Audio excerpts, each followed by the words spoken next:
Welcome back to episode 36 of our 2020 Divinity Original Sin 2 guide. Alright, so our goal in Driftwood here, alright, we are currently at level 10. We're about halfway through to get into level 11. So our goal is to hit level 12 before having to do any combat outside of the main town area. Alright, so the first thing we're going to do is we're going to come over here. We're going to talk to Magister Raymond. He is kind of like the next in charge of the next in line with the Magisters after Dallas. So he's pretty high-ranking Magister. Alright, and he's level 12. You can fight him right now if you want. I would suggest not, because he gets to level 16 later in this act. And you get more experience for killing him that way. And actually, we're going to let him escape in this act and fight him in Act 4 way later on. So he kind of pops back up a few times. Alright, and then we just get some experience for talking to him. If you talk to him before talking to Lohar, you'll have to make a persuasion check, because you're kind of working with the Magisters when you talk to him. Alright, we're going to come back over here into the tavern. And we're going to talk to Lavrik with our persuasion-based character. Alright. Tell him you're looking for something with a little more spice. If you have high persuasion, doesn't really matter what answer you give there. Make a quick note, for this quest to work the way that we want it to work, you actually cannot do this with the Red Prince. Okay? You need any character that is not the Red Prince. He has a plot-specific reason that he can't do this. Alright, so Lavrik is asking you, hey, who's known as the best love-making race in the world? Alright, now, you got all these different races to choose from. As a lizard, I'm just gonna be like, yeah, us. And he's like, yeah! Now, the first time I played through this with a Pyramus-based character, based off my D&D character, I thought that he would have said that off of every race. But it is always a lizard. Alright, yeah, pay him 100 gold, whatever. If you want a female lizard, pick a female lizard. If you want a male lizard, pick a male lizard. Or you could have him surprise you. Now, he gave us a key to go up top to a suite. We're gonna mess with that later on in the episode. Right now we're gonna talk to Prudence. Alright. She says some prayer blessing thing. You can one your way through most of this. Yeah, you can one your way through if you've got high persuasion. So she is Niles the Flenzer's mother. Alright. He was the creepy guy in Act 1 on Fort Joy. So she gives you a key to get into his old room. A little bit laggy there, not sure what's going on with that. So when you get up here, his old room is going to be this room right over here. There's not a whole lot to loot around in here. You can loot some stuff, but I mainly just come in here to get that 3,000 XP. If you haven't gotten nails to put on your boots, you can grab those. Grab some honey jars. You can use those a little bit later on. But really, there's not a whole lot in here to get. Now, this is Niles the Flenzer's room that he grew up in. So there is an extra face ripper over here if you didn't already get a face ripper from Act 1. Alright. Now, hopefully you did already get one. So that shouldn't be something that you're going to have to grab. There's also a few wooden figurines. So if you're like me and you want to stock up on totem scrolls, you can grab some wooden figurines. Coming on over here, you're going to find a room with a trader named Baron Levere and some of his bodyguards. Alright. Now this guy is not actually Baron Levere. He is a lone wolf mercenary who has murdered the real Baron Levere and taken his identity. Alright. If you have Ifen in your party, Ifen will know this guy. So Ifen will have his own little side dialogue with him. And he's kind of relevant to Ifen's quest. He's also relevant to Sabiel's quest line if you have Sabiel in your party. And he's also a decent vendor. Alright? Now, you don't know that he murdered the guy whose identity he's stolen upon first meeting him. But you can figure it out pretty quickly. And he has some good stuff to buy here. Alright. If you come over here and you use Spirit Vision, you'll see the spirit of the real Baron Levere. You can talk to him, he'll let you know that this guy killed him. And yeah, you can confront him about that if you want. But I want to keep him as a vendor until we're ready to leave Act 2. Because he does sell some pretty nice stuff. So we're going to hold off on killing him. Willing to risk Fort Joy for one night with a lizard? Then you're an idiot. Then if you come into this side room over here, you'll find a sleeping guy over here, and you'll find a locked chest here. Alright, now this is a talking chest, and you've got to speak the word to make it open. So you got to speak the magic word to get him to open up. Now it's kind of a riddle. If you have the Jester tag, you can open it right away with the Jester choice. So this guy over here. Alright, so this guy, you gotta go through all the options with the chest. You can kind of get him to half wake up. He's passed out drunk, I believe. We're at the top floor of a tavern, so I'm going to assume he's drunk, passed out, because he doesn't really wake up all the way. So you're going to pretend to be his mom and then ask him for the magic word. And he says it's so obvious. Speak the word, and I shall open. That's what the chest tells you. So the chest, you say the word, and the chest will open up. And you get 3,000 XP for that. Easy 3,000 XP. And then if you search around some of these chests, most of them, they're not going to have a whole lot worthwhile, but they can have a pillow, which, if you remember, pillows can be turned into feathers, which can be turned into teleportation scrolls.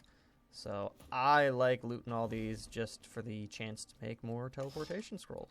Now, there's another little side quest in this room, which we can't actually complete right now. Alright, because we need our next God-Woken Source ability in order to finish this quest up. But we can at least start it. Alright, we're going to talk to her. And actually, while we're talking to her, we're going to have Beast come over here and loot this cabinet. You get Captain Abelweather? Yeah, you get her hat. And it's not great for armor, but it is nice that it gives water resistance, gives Hydrosophis, gives wits, and it gives the healing ritual skill. It's an area effect heal. It's pretty nice. If you're fighting undead, it's an area effect attack. Alright, so that's her hat. If you talk to her, she's got some ringing in her head. So tell her you don't hear the bell. You get a little bit of experience for that. And then if you use Spirit Vision, you'll notice the spirit of one of her former crew, and he's kind of torturing her because he kind of blames her for the rest of the crew dying. Alright, now if you use Spirit Vision, some Magisters are going to notice you're using Source and you come up. That's why I kind of had to head out of there real quick. Alright, so our goal, get to level 12. We're still not even at level 11. So what we're going to do is we're going to go back to Laverick and talk to him. Alright, and it doesn't really matter what character you use. I'm going to use Mumbo because he's got bartering. And we're buying stuff. We're going to buy 2 meaty stew from this guy. Alright. 2 meaty stew. What you're going to want to do now is... What you're going to want to do after getting the meaty stew is you're going to have somebody, I would prefer your bartering person, but it can be anybody. I'm going to have somebody put on the shape-shifting mask that we got in Act 1. Now, if you didn't get this, alright, you can use a Face Ripper and a Source Orb. So you get a Source Orb in Maester Siva's basement, and you can get a Face Ripper from Niles' room that we were just in. Alright, so use a Face Ripper on a dead elf, and then you combine the face that you get from that with a Source Orb, because all we need is to turn into an elf. Alright. Now that you're an elf, and if you already have an elf in your party, you don't need the shape-shifting mask. I needed it for this. Now, once you turn into an elf, elves have the ability to gain memories from meat that they have eaten. Alright, so they get some information on their past life. Alright, so we're going to eat the meaty stew. And if you notice, well, they're going to notice that the meat in the stew was from Magisters.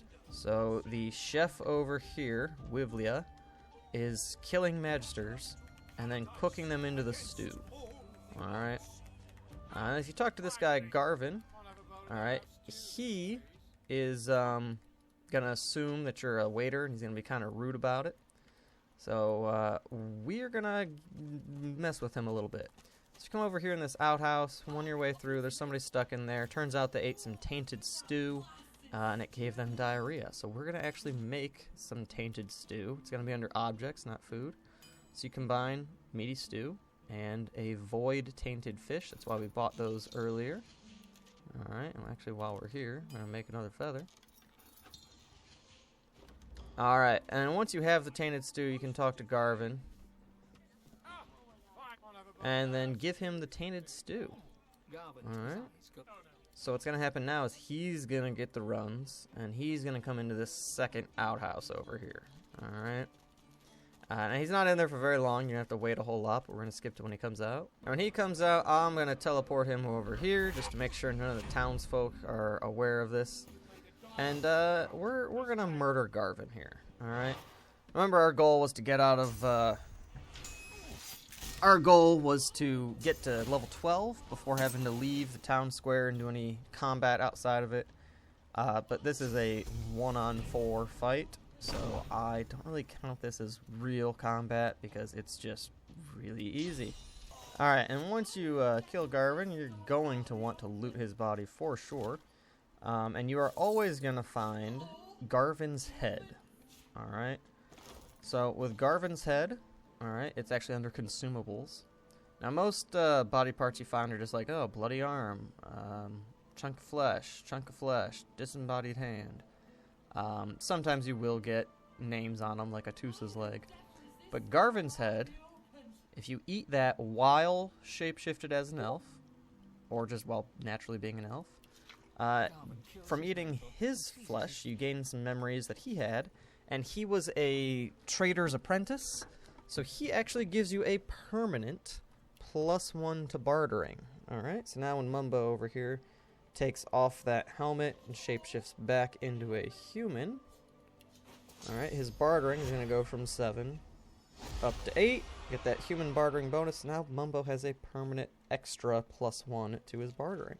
After taking down Garvin, you're going to want to come up here, and right across the street from the tavern is going to be a fishery. We're going to come in here and talk to this guy, Brayton Barnes. Now you can won your way through a conversation with him if you've got high persuasion. If you have Beast in the party, or honestly any dwarf, he's going to assume that because you're a dwarf, that you're working with Lohar, and he's got some illegal goods that he's shipping around. Alright, so what we're going to do is we're going to come over here, and there's a little hatch here. Now, if you have a dwarf in your party, and he assumes that you're working for Lohar, he's going to give you a key for this little hatch, alright? If you're not using a dwarf, you're going to have to pickpocket and get rid of that, okay? Or not pickpocket, sorry, lockpick. I always say pickpocket instead of lockpick. Don't know why. But you're going to want to come over here, and you can just have Beast hop on through there. Alright, once you get down here, you're going to get 3,000 XP, and there's going to be a lot of stuff to loot. Loot what you want. For right now, I'm going to skip on through. This door here, you are going to have to pick the lock. Alright, and then come on through here. And way in the back corner here, you're going to find a marked barrel. We're going to move that marked barrel out into the open here. And if we can, going to move it up top.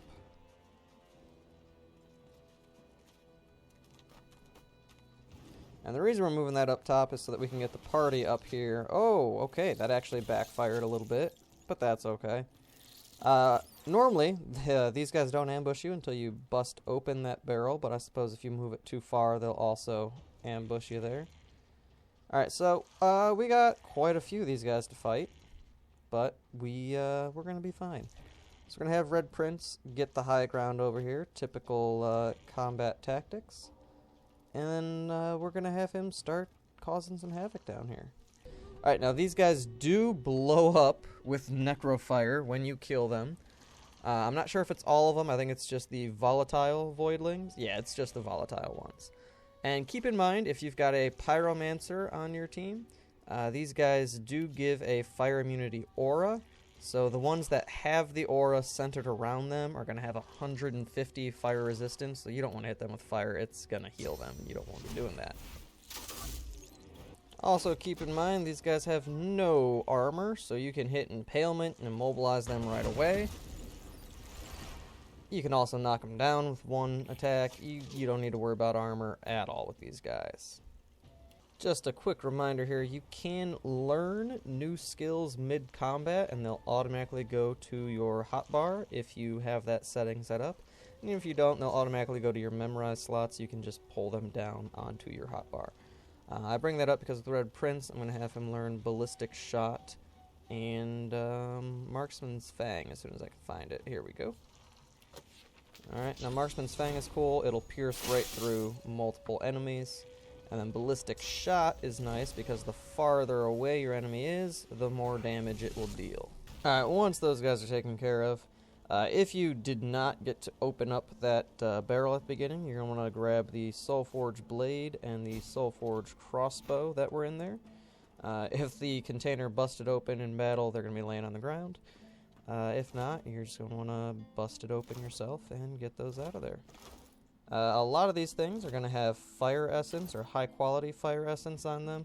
So you're going to want to grab those. You can craft a lot of Peace of Mind scrolls, you can craft haste scrolls, and a lot of other stuff too.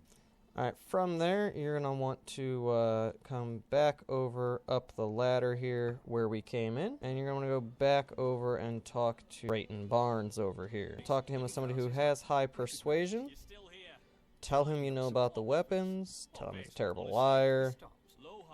Alright, you can pretty much one your way through.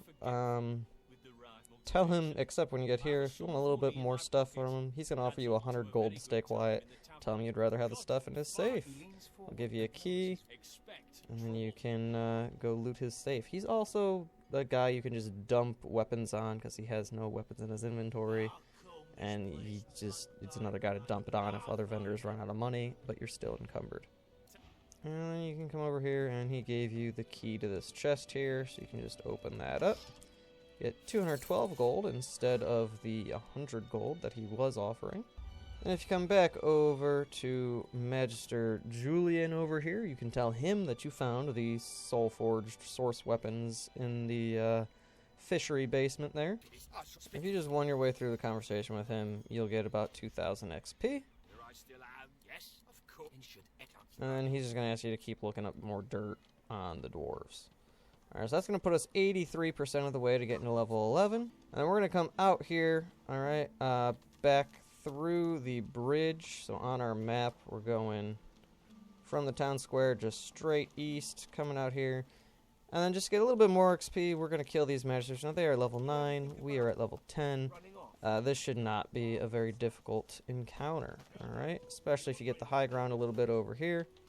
And we're going to have Mumbo make it rain. We're going to have Pyramus boost himself up, teleport somebody in here. It's going to be super quick and easy. So we have 89% of the experience we need to get to level 11. Alright, and we're going to get to level 11 for sure next episode. After these guys are down, if you wait a second, these two magisters are going to come up. And we're going to take them out as well. Alright. They're kind of here to investigate, I don't know how they figured out these guys died so quick, but they're here to investigate what happened to them. Alright, once those two are taken care of, we are going to end the episode right there. Alright, we are 92% of the way to level 11, so we are definitely going to hit level 11 next episode, and we're going to see how close we can get to level 12 in that time. Alright, so I will see you guys on episode 37.